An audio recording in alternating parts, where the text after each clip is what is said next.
نیت کتنی بھی اچھی ہو، دنیا تمہیں تمہارے دکھاوے سے جانتی ہے، اور دکھاوا کتنا بھی اچھا ہو، اللہ تم کو تمہاری نیت سے جانتا ہے۔ ہمیں سب سے زیادہ تکلیف اس وقت ہوتی ہے جب اللہ ہمیں کسی کا اصل رنگ دکھاتا ہے اور ہم بار بار حقیقت کو ماننے سے انکار کرتے ہیں۔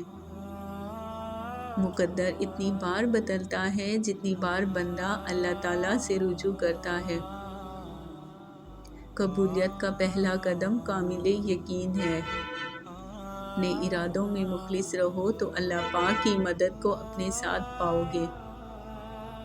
اللہ تعالیٰ نے جو کچھ تیرا حصہ مقرر کر دیا ہے، اگر تو اسی پر راضی رہے گا تو گویا تو ہی سب سے زیادہ مالدار شخص ہوگا۔ زندگی کسی کی بھی آسان نہیں ہوتی، زندگی کو آسان بنایا جاتا ہے پیار سے، خلوص سے، اپنایا سے اور سب سے بڑھ کر برداشت سے۔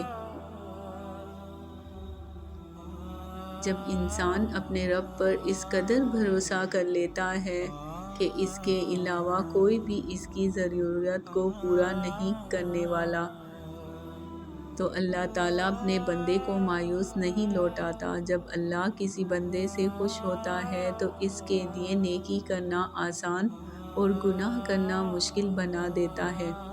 دعا دستک کی طرح ہوتی ہے، مسلسل دستک دینے سے دروازہ کھل ہی جاتا ہے۔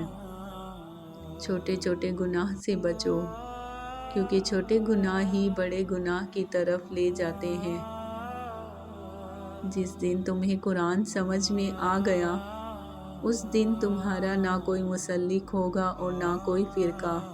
اسلام نے عورت کو قید نہیں کیا، بلکہ حوث پرستوں کی نظروں سے محفوظ کیا ہے۔ لوگوں سے ڈرنا چھوڑ دو، عزت اللہ دیتا ہے، لوگ نہیں۔ اللہ جب کسی کی مدد کرنا چاہتا ہے تو لامعلوم سے ایسے سبب بنا دیتا ہے کہ نہ ہونا بھی ہو جاتا ہے۔ محبت جب اللہ سے ہو جاتی ہے تو ملاقات کی تڑپ فجر سے شروع ہوتی ہے اور تہجد پر ختم ہوتی ہے۔